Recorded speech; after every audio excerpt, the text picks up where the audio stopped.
Les conseils des experts. Une interview, un podcast. Je suis Emma Lagarigue, déculpabilisatrice parentale et auteure du blog Parents plus qu'imparfaits. Salut les parents plus qu'imparfaits. Aujourd'hui, il me tenait à cœur de vous présenter une personne que vous connaissez peut-être, un homme très inspirant et que j'imagine très inspiré par l'homme et par tout ce qui l'entoure. Toutes les actions qu'il entreprend tournent autour du bien-être et de l'éco-responsabilité. Il est réalisateur, bientôt écrivain, voyageur. Il est le fondateur du Festival pour l'école de la vie qui a lieu chaque année à Montpellier. Vous l'avez peut-être deviné, il s'agit de Julien Perron. Bonjour Julien. Bonjour. Alors on l'a compris, tu ne t'arrêtes jamais. Mais qui es-tu? Nathalie Lefebvre, elle te qualifie comme un créateur de contenu inspirant et je trouve que ça te va très bien. Est-ce que tu peux nous en dire plus? Eh bien, ouais, c'est assez difficile au final de me définir parce que moi, je me considère avant tout comme un citoyen lambda. Après, il s'avère que j'ai créé mon activité assez jeune. Là, j'ai 40 ans et je l'ai créée à l'âge de 23 ans. Et j'ai créé à l'époque une agence qui est dédiée aux agences de voyage et aux hébergements orientés sur des thématiques d'éco-responsabilité et de bien-être.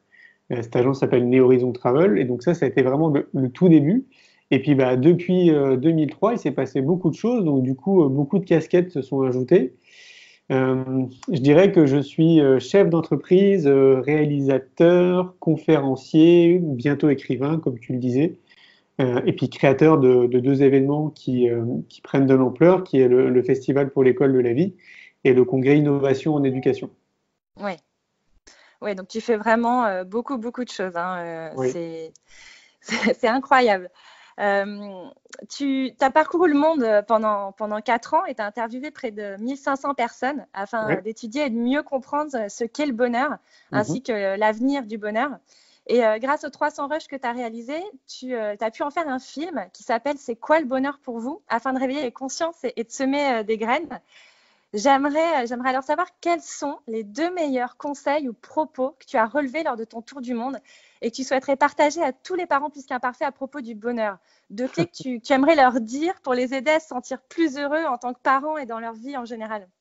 Ah là là, c'est tellement réducteur. Si tu en as plus, vas-y. Après, évidemment, je vous encourage tous à regarder le film. Mais Oui, parce que en fait, on s'aperçoit à travers le film que le bonheur est multifactoriel. Et évidemment, il n'y a pas que deux points, si je puis dire, qui nous permettraient de tendre vers le bonheur. De mon expérience, donc personnelle et professionnelle, et de ce que j'ai vécu avec le film C'est quoi le bonheur pour vous, je pense qu'il y a un point qui est primordial, c'est commencer à s'occuper de soi. Ouais. C'est vraiment comprendre et au-delà de comprendre, acter et vraiment mettre en place des choses dans son quotidien, chacun et chacune, qui va être bon pour soi. Ouais. Et je rejoins un peu la phrase de Gandhi qui dit sois le changement que tu veux voir dans le monde, parce que pour moi, elle résume vraiment tout. Ouais. Et donc, si on veut inspirer des gens autour de nous, si on veut une société meilleure comme nous on l'entend, si on veut plus de bon sens, il faut vraiment que chacun et chacune, on commence par s'occuper de soi. Ouais. Alors, je dis pas que c'est facile parce qu'on n'a pas été éduqué à s'occuper de soi.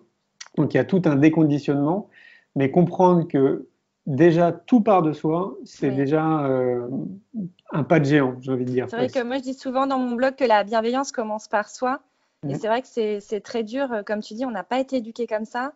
Et dès qu'on devient parent, on a tendance à penser qu'il faut uniquement répondre aux besoins de ses enfants et mettre complètement de côté les nôtres. Parce que, comme tu dis, c'est ainsi qu'on a été éduqué. Alors qu'en fait, en plus de commencer la bienveillance, quand on la commence quand on commence à prendre soin de nous, ça montre aussi l'exemple à nos enfants, je trouve. Ah oui, mais complètement. Ouais. Alors, c'est vrai que c'est pas évident d'être parent, donc du coup, il faut pas se flageller. Mais c'est vrai que prendre conscience déjà en tant que parent, mais ne serait-ce qu'en tant qu'individu, hein, en tant que citoyen de notre planète, qu'on a vraiment tout à gagner chacun et chacune à s'occuper de soi. Et c'est là où c'est magique, je trouve, c'est qu'on a chacun des outils à notre disposition. Il y a une palette d'outils et de professionnels qui peuvent nous aider.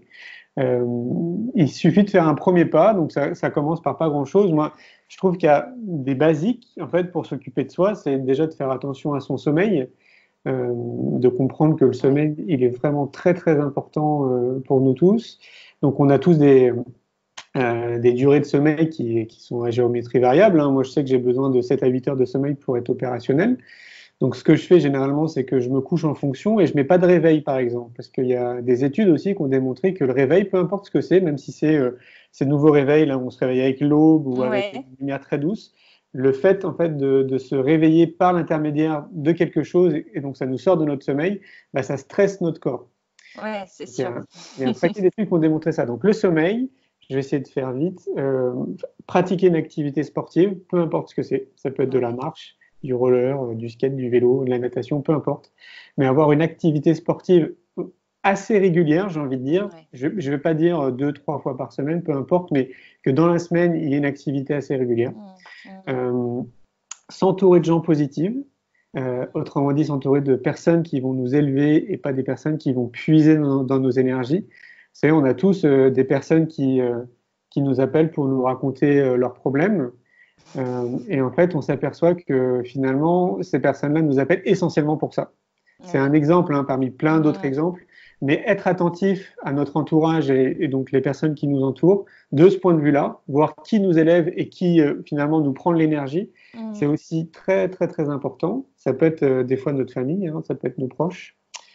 Moi, je trouve que méditer, ça devrait être recommandé à tout le monde. La méditation, 5-10 minutes par jour, maintenant, ça a été prouvé scientifiquement par de nombreux scientifiques.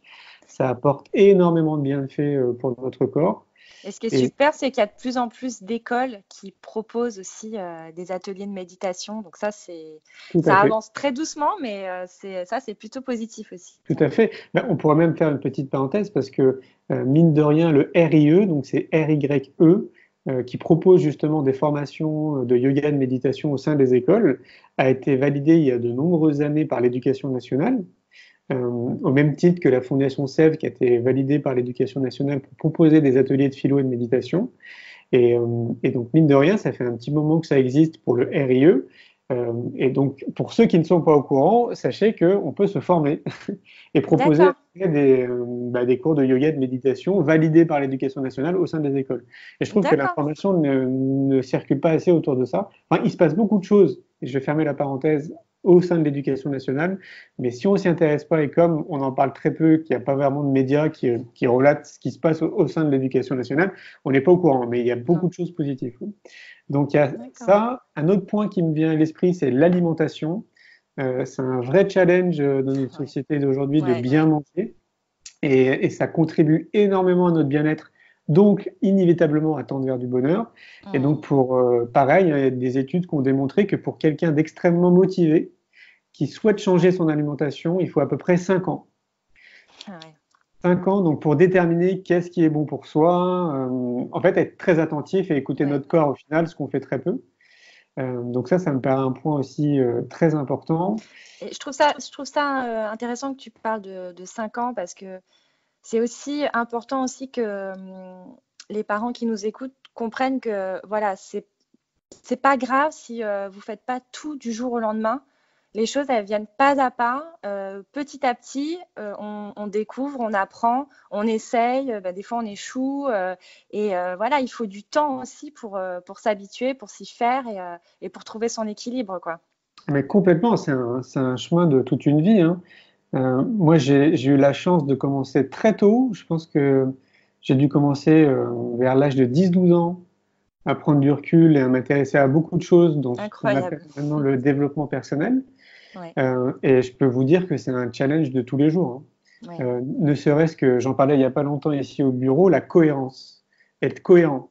Ça aussi, c'est un vrai challenge de tous les jours.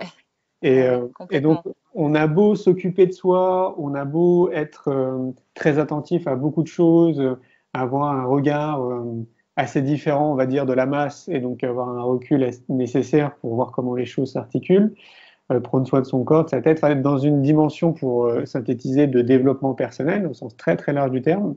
Et pour autant, c'est un challenge de tous les jours. Donc c'est évident que c'est loin d'être simple, mais par contre, être dans cette direction et faire du mieux qu'on peut, c'est déjà tout gagné. Ouais, c'est sûr, c'est un chemin, un cheminement, tout à fait. Et puis, il y a un dernier point qui me vient à l'esprit. Et ça, c'est là où, pour moi, tout part de l'éducation, mais on a la possibilité quand même de retrouver nos excellences. Moi, j'appelle ça nos excellences. Et je pense qu'on est potentiellement tous très, très bons dans quelque chose, peu importe ce que c'est. Et donc, c'est là où, justement, et c'est magique, on est tous complémentaires. Et donc, c'est réussir à déceler le plus tôt possible, et si on est adulte, faire des exercices pour se réapproprier qui on est réellement. Et donc, du coup, déceler nos excellences pour les mettre à contribution pour le bien commun. Et en tout cas, moi, c'est ce qui me nourrit, c'est ce que je vois à travers toutes ces personnes qui se mobilisent justement pour semer des graines et pour inspirer les gens. En fait, ce qui nous nourrit, c'est justement de mettre à contribution nos excellences, là où on est très très bon, pour le bien commun, et donc participer à ce changement planétaire.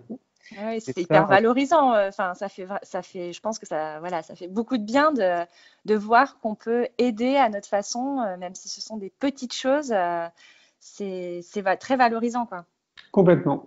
On se sent utile, on sent qu'on participe à un changement, et qui plus est, l'action en elle-même est positive. Oui, donc, en fait, oui, ça donne un sens en fait aussi. Ça donne un sens à notre vie. Et je trouve que il n'y a rien de pire, entre guillemets, que de ne pas trouver de sens dans ce qu'on fait au quotidien. Et avoir du sens dans ce qu'on fait, je suis entièrement d'accord, ça contribue mais pleinement au bonheur, quoi. Mais complètement. Et puis c'est comme si, même si on a le sentiment, plus on vieillit, que le temps passe très très vite, et ben c'est comme si finalement on se mettait Ouais, c'est comme si on suivait le flot et qu'on était vraiment sur notre chemin de vie. Je pense que ça va parler à beaucoup de gens. C'est comme si on était sur notre chemin de vie. Et donc, du coup, c'est tellement agréable. Du coup, le temps, oui, passe vite, mais il passe de manière très, très agréable. Et donc, ça, pour moi, c'est un point très important. Et c'est là où je pense que tout part de l'éducation, qu'on a intérêt à accompagner les enfants, justement, le plus tôt possible, juste à les accompagner à être ce qu'ils sont, quoi. Et non pas essayer d'imposer. C'est ça, de rentrer dans un moule, ou parfois, vous savez, il y a des transferts aussi entre parents, des parents qui souhaitent évidemment le meilleur du monde à leur enfant, mais qui indéniablement font des transferts de ce que eux n'ont pas eu dans leur enfance, ou qu'ils aimeraient avoir. Et c'est un mécanisme qui est totalement naturel, mais c'est aussi bien d'en prendre conscience. Donc, ça me paraît tellement important d'observer l'enfant et de l'accompagner tel qu'il est, pour qu'il se révèle vraiment comme lui il est, et parce qu'on est tous différents. Je crois que c'est un vrai cadeau à l'humanité et à notre planète. Donc, trouver ces excellences pour donner du sens, ça me paraît aussi tellement important. Voilà ce qui me vient à l'esprit. Super, Non, mais c'est intéressant parce que le point que tu soulignes, qui est à la base de tout ça, c'est s'occuper de soi. Et au final, tu termines en disant pour pouvoir s'occuper des autres. Et ça, c'est vraiment, je pense, la clé. Et on l'oublie parfois, en fait. On l'oublie parfois, et je trouve que c'est intéressant que tu aies pu le souligner. Mais en plus, il y a un exemple très concret. Vous savez, quand on est dans l'avion, je ne sais pas si tu prends l'avion de temps en temps, mais quand on est dans l'avion et que les hôtesses de l'air nous font le petit brief pour s'il y a un accident, etc., quand ils nous expliquent que le masque à oxygène va tomber et qu'on doit le prendre, ils nous disent bien, commencez par vous, avant de vous occuper de votre enfant ou votre femme. Et je pense que c'est un bon exemple qui matérialise bien les choses, c'est qu'il faut vraiment s'occuper de soi. Oui, tout à fait. Super. Bon, je te remercie pour ce point intéressant. Donc, on l'a dit tout à l'heure, tu es le fondateur du Festival pour l'école de la vie qui a lieu chaque année courant septembre à Montpellier. Parents plus qu'imparfaits est d'ailleurs fier d'en être partenaire cette année. Il s'agit d'un événement autour de l'éducation. Et j'ai une question pour toi à propos de ce festival. Est-ce que ça ne serait pas plutôt un événement pour les professionnels de l'enfance? En fait, en quoi tu trouves que c'est pertinent pour un parent de se rendre à ce festival? Je dirais que c'est même avant tout destiné aux parents. D'accord. C'est vraiment un festival. Si on devait choisir une cible, ce qui n'est pas évident, mais je pense que le festival est quand même beaucoup plus dédié aux parents qu'aux enseignants. Mais en même temps, je vais dire moite-moite. Tu vois, j'ai réfléchi à voix haute. Pour moi, ça touche vraiment les deux, parce que Donc sur place, sur le festival, cette année, il va y avoir 220 exposants. Ces exposants, bah, évidemment, ils proposent des outils pour les parents, pour les enseignants et pour les enfants. Donc tu vois, ça englobe tout. Il y a 35 conférences et ces 35 conférences, c'est à chaque fois des thèmes différents. Mais ça touche aussi bien l'enseignant que le parent, parce que l'enseignant, il est aussi parent. Ça apporte des outils supplémentaires aussi aux enseignants et ça apporte des outils supplémentaires aussi aux parents qui peuvent être parfois un peu perdus dans leur rôle de parents. Donc pour moi, ce festival, il touche vraiment tout le monde. Et quand je dis tout le monde, je vais même au-delà en fait du cercle parents et enseignants. Ça touche l'individu en fait, vraiment nous en tant que citoyens, parce que c'est vraiment le fruit de mon parcours professionnel et personnel. Donc j'ai 40 ans. Ma mère, quand j'étais plus jeune, s'intéressait au tarot et à l'astrologie. Donc elle tirait des cartes et puis elle faisait des thèmes astrologiques pour des amis qui passaient à la maison. Donc je me suis intéressé assez tôt à ce domaine très large qu'est le bien-être et le développement personnel pour en faire à un moment donné mon activité. Donc du coup accompagner les thérapeutes et les professionnels du bien-être dans cette dimension.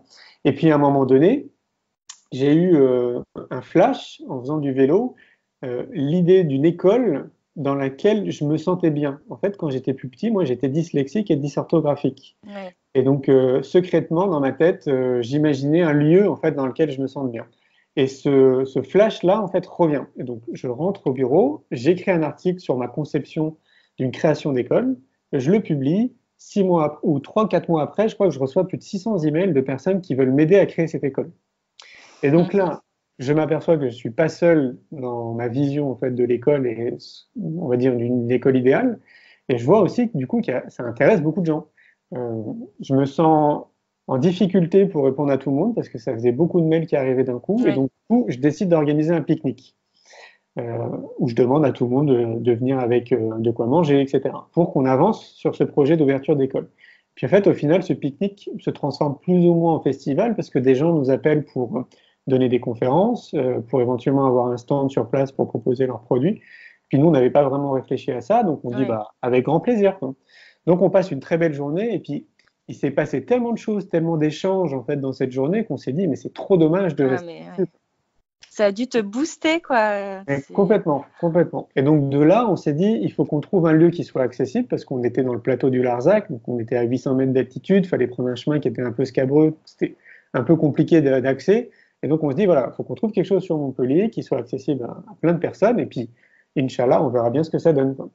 Et puis donc du coup, bah, la deuxième année, ce pique-nique se transforme, on l'appelle le Festival pour l'école de la vie, pour mettre en avant en fait le projet de l'école de la vie. Et puis on passe de 600 personnes à 9000 personnes. Et donc c'est un bond de géant. Incroyable. Et tu vas comprendre la lésion. Pourquoi je te raconte ça, c'est que au fur et à mesure, au final, qu'on développe le festival pour l'école de la vie, donc ça fait 5 ans maintenant, au fur et à mesure que mon deuxième film, L'école de la vie, une génération pour tout changer, circule, le fait d'avoir rencontré plus de 120 professionnels pour le projet du film L'école de la vie, eh ben, j'ai fait un parallèle en fait avec ce que je vis moi dans mon agence de communication pour accompagner les thérapeutes. Et le parallèle, il est là, c'est que dans le cadre du développement personnel, je pense qu'il y a plus de 1000 activités différentes donc pour accompagner les citoyens. Et dans le cadre de l'éducation, je pense qu'il y a plus de 1000 activités différentes pour accompagner les parents, les enfants et les enseignants. C'est énorme. Ouais. Et je suis sûr qu'il y en a même beaucoup plus. En fait, et donc c'est à travers le développement du festival et à travers le film que je m'aperçois en fait de cette boîte de Pandore. En fait, c'est énorme. Le champ de potentiel qu'il y a derrière, c'est juste dingue. Et je trouve incroyable que ce soit pas médiatisé en fait, qu'il n'y ait pas assez de médias, alors que ce soit des magazines, de la radio, de la télé, qui parlent de tout ça, parce qu'il y a tellement d'enseignants qu'on en marre, il y a tellement de parents qui sont paumés, qui aimeraient bien avoir des solutions pour accompagner au mieux leurs enfants ou dans leur rôle de parents, que bah, c'est trop dommage que limite qu'on soit le seul festival à exister, tu vois. Il faudrait qu'il y ait plein d'événements dans ce sens-là qui existent, parce qu'il y a tellement de choses et tellement de professionnels que voilà. Donc mais même moi, ce que je trouve hallucinant, c'est que même quand on attend un enfant, on a des cours, donc que ça soit principalement pour les femmes, mais il y a aussi pour les hommes, pour se préparer à l'accouchement. Ben oui. Mais je trouve qu'à ce moment-là, on devrait avoir aussi un ou des ateliers pour nous aider à justement à accompagner notre enfant, à le faire grandir. Et ça, je ne comprends pas en fait. C'est vrai que dès ce moment-là, on devrait être sensibilisé sur le sujet. Mais c'est clair, et même en amont, tu vois, avant de devenir parent. Enfin voilà, voilà, donc ce champ il est tellement énorme que non, en fait, c'est pas uniquement adressé aux professionnels de l'enseignement ou de l'éducation, mais c'est vraiment destiné à tout le monde. Chacun va y puiser quelque chose d'intéressant en fait sur place. Ouais. Et puis les gens sont, tout le monde est hyper bienveillant. Enfin, moi j'étais l'année dernière, on fait de fabuleuses rencontres au sein des festivaliers. C'est vraiment l'ambiance est super quoi. Ouais, c'est clair. Pour moi c'est énorme et c'est ce que je dis très souvent d'ailleurs. C'est ok, alors la thématique est hyper intéressante pour le festival. Il y a plein d'exposants, il y a plein de conférences, des ateliers, des spectacles et tout. C'est un festival donc c'est génial. En plus, on est en plein air, donc on est au château de Flaugergues. Le lieu, il est juste magnifique. Et tu l'as vu, en fait, ce lieu, il porte, je pense, le festival. C'est tellement beau. Mais pour moi, le côté limite le plus important, c'est le fait qu'il y ait 12 000 personnes qui viennent des quatre coins de la France. Et même l'année dernière, il y avait la Suisse, la Belgique, l'Angleterre, l'île Maurice, l'île de la Réunion et le Canada.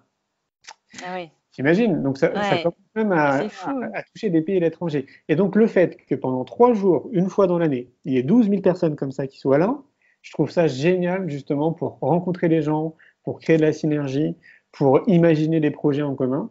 Et nous, on sait depuis la création du festival, pour donner un exemple, pour ceux qui nous ont tenus au courant, qu'il y a entre 300 et 400 écoles nouvelles qui se sont créées parce que les gens se sont rencontrés au festival. Ah, c'est super. Déjà, c'est une avancée, mais énorme. C'est génial. C'est énorme. Et donc, sans compter tout le reste. Toutes ces personnes qui ont peut-être créé des partenariats ensemble, toutes ces personnes qui ont créé, qui ont peut-être fusionné et créé des sociétés ensemble, je ne sais pas, ou qui ont imaginé en tout cas des projets ensemble. C'est pour moi, voilà, rien que pour ça, en fait, c'est tellement important d'être présent, en tout cas pour ceux pour qui ça vient résonner, qui sont d'accord sur le fait que tout part de l'éducation, qu'on a intérêt à se rencontrer et puis à essayer de faire avancer les choses. C'est ça. C'est vraiment un super événement. Je vous invite tous à vous rendre sur le site du festival. Donc, c'est festival-école-de-la-vie.fr. Sinon, vous tapez sur votre moteur de recherche préféré Festival pour l'école de la vie. Vous aurez toutes les informations et puis aussi pour connaître la programmation de cette année qui est encore très riche. Je pense que ça va être encore très sympa, un bel événement. Oui, puis alors nous, tu sais, on progresse aussi d'année en année dans notre logistique pour organiser le festival parce que moi, j'étais un peu comme les films que j'ai réalisés et puis l'agence que j'ai créée et puis les événements. En fait, pour ce qui est des événements, par exemple, comme tout le reste, j'avais jamais créé d'événements. Oui, c'est vraiment purement de l'autodidacte. T'es un autodidacte. Exactement. Et donc, du coup, on apprend tous les ans, on retient plein de choses et on essaye de l'améliorer tous les ans. Et puis là, cette année, je veux vraiment remercier de vive voix l'équipe qui m'entoure parce que je le dis très souvent, moi, j'ai des idées, je suis créatif, je passe très vite de l'idée à l'action, mais si j'étais pas bien entouré, on serait pas là au téléphone en train de discuter. Bien sûr, bien sûr. Et je veux vraiment les remercier parce que là, j'ai une équipe de juste boutistes. C'est juste magique, quoi. Ils font un super travail et vous faites tous un boulot incroyable. Julien, écoute, merci, un grand merci pour le temps que tu m'as accordé. Merci pour ces précieux conseils et je pense que vraiment ça va faire réfléchir tout le monde. Je vous donne donc tous rendez-vous sur le site du festival. N'hésitez pas à prendre vos billets, j'y serai. Donc voilà, on se verra là-bas. Merci beaucoup, Emma. Merci, Julien. Mon podcast t'a plu? Tu en veux plus? Rendez-vous sur mon blog parentplusqu'imparfait.com pour recevoir gratuitement mon e-book « Comment obtenir la coopération de son enfant ». D'ici là, je te dis à bientôt et surtout, n'oublie pas d'être imparfait.